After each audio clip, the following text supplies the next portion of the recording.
बिस्मिल्लाहिर्रहमानिर्रहीम। जी आज मैं आप लोगों को एक बहुत ही इंपॉर्टेंट टिप ठीक है रेजिस्टर्स के हवाले से बताने जा रहा हूं। जैसा कि मैंने आप लोगों को प्रीवियस लेक्चर्स के अंदर बताया है, रेजिस्टर्स अगर ट्रायंगल की फॉर्म में लगे हो, रेक्टेंगल की फॉर्म में लगे हो, ठीक है, इसके अलावा अगर वो किसी पेंटागोन, हेक्सागोन, ऑक्टागोन किसी भी डिफरेंट फॉर्म्स में लगे हैं और उनकी रेजिस्टेंसेस सेम है तो कैसे निकालनी है, सेम नहीं है तो कैसे निकालनी है, ये तो रेजिस्टेंसेस की बात हम लोग कर चुके हैं। अच्छा, अब किसी भी सर्किट के अंदर डिफरेंट रेजिस्टर्स लगे हुए हैं, आपको रेजिस्टेंसेस की वैल्यू गिवन है और साथ आपने जो उनको पोटेंशियल दिया है वो भी गिवन हो, तो आप लोगों ने उस सर्किट के अंदर करंट निकालना हो। So how we can calculate the value of the current in a circuit. So ये आज के इस लेक्चर के अंदर इंशाल्लाह आप लोगों को मैं सिखाने जा रहा हूं। ये देखें, ट्रायंगल की बात करते हैं, यहीं से स्टार्ट करते हैं। आपको पता है कि जैसे कि मैं कहता हूं ये एक ट्रायंगल है, इस ट्रायंगल के अंदर यहां पर मैं इस साइड पर एक ब्यूटीफुल सी बैटरी लगा देता हूं। लेट मी से this battery is of 6 volt, ठीक है जी, एनी वैल्यू, ठीक है। और इसके बाद ये है जी आपके पास 2 ओम, ये है जी 3 ओम, या चले सारे 2 ओम के ही कर देते हैं, ऐसे ऐसे ये ले। अब जरा गौर से सुनिएगा, मैं ये लाइन इसलिए लगा रहा हूं क्योंकि मैं डिफरेंट रेजिस्टर्स के साथ भी बताऊंगा, सेम के साथ भी बताऊंगा।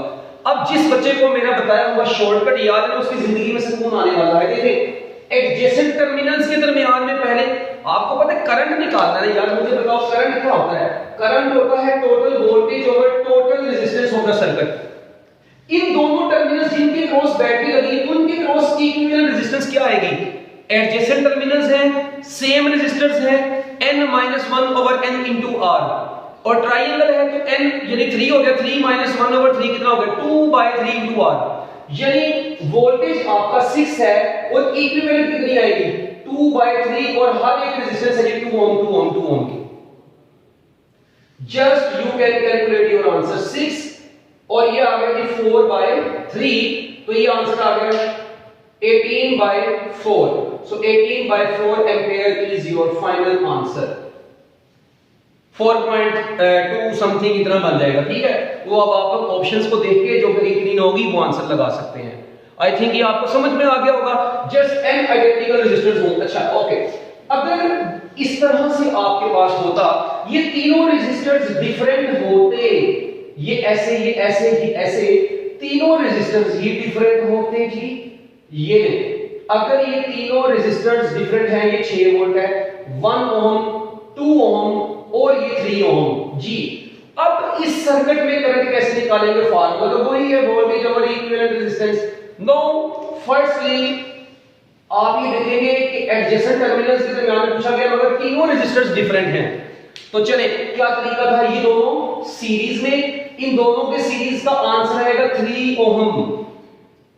अब वो 3 ओम जो है वो इस 3 ओम के साथ पैरेलल में होगा, और 3 और 3 का पैरेलल सोल्व कर रहे हैं तो 3 into 3 डिवाइडेड बाय 3 प्लस 3, तो 9/6 जो के आंसर आ जाएगा 3/2 ओम।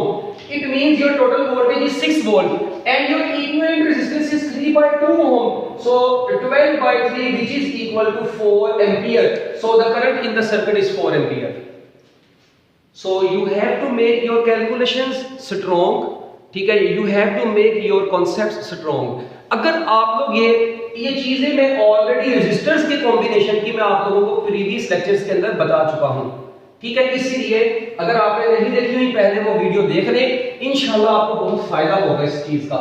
ये अगर इसी तरह मैं आप लोगों से कहता हूं जी मेरे पास तो ऐसा नहीं है, मेरे पास तो एक बड़ा जबरदस्त किस्म का एक और सर्किट है स्क्वायर की फॉर्म में। ये अब स्क्वायर में, ठीक है जी, ये दो टर्मिनल्स के क्रॉस मैंने बैटरी लगा दी जी, यहां पर 6 वोल्ट की, ये 2 ओम का है, ये भी 2 ओम का है, ये भी 2 ओम का है, ये भी 2 ओम का है। What will be the current in the whole circuit. अब इस पूरे सर्किट में जो टोटल करंट है, you have to find out the value of that current. So current is equal to voltage over equivalent resistance। your given voltage is 6, so what is the equivalent resistance। क्या ये सारे same हैं, तो n-1 over n into r, ये बनेगा 4 - 1 over 4 into हर ये ऊपर बना 6, नीचे बन गया 3/4 into 2। तो यहां पर आपको देखें ये आंसर आ गया 6/4, ऐसे ही बन गया, 6 से कट गया, योर आंसर इज 4 एम्पियर। तो ये है छोटा सा एक तरीका। अच्छा, अगर इसी सर्किट में कुछ ऐसा होता, अगर इसी सर्किट में कुछ इस तरह से हो, देखें अगर यही रेजिस्टर्स ऐसे लगे होते, अगर यही रेजिस्टर्स मैं कहता हूं जी ऐसे लगे हुए हैं 2 ओम 2 ओम 2 ओम 2 ओम, मगर ये टर्मिनल्स के दरमियान में रेजिस्टेंस बताएं। आप गलती यहां पर जो बच्चे कहते हैं ये देखते सारे इक्विवेलेंट है, n-1 और n1 लगाते हैं, नहीं भाई वो एडजेसेंट टर्मिनल्स के लिए है, ये एडजेसेंट टर्मिनल्स तो नहीं है, ये तो ऑपोजिट टर्मिनल्स हैं, तो इनका आपको वही तरीका लगाना पड़ेगा, ये दोनों। अब ये देखें जी ये दोनों किसमें है, ये बैटरी मैंने यहां से लगाई हुई है जी, मैं कहता हूं जी ये मैंने लगा दी है जी 4 वोल्ट की, ये ±4 वोल्ट का सेल लगाया होगा, क्वेश्चन है जी बैटरी लगाई हुई है। अब देखिए आप लोगों ने सर्किट का टोटल करंट निकालना है, तो अब करंट का फार्मूला होता है जी वोल्टेज ओवर इक्विवेलेंट रेजिस्टेंस।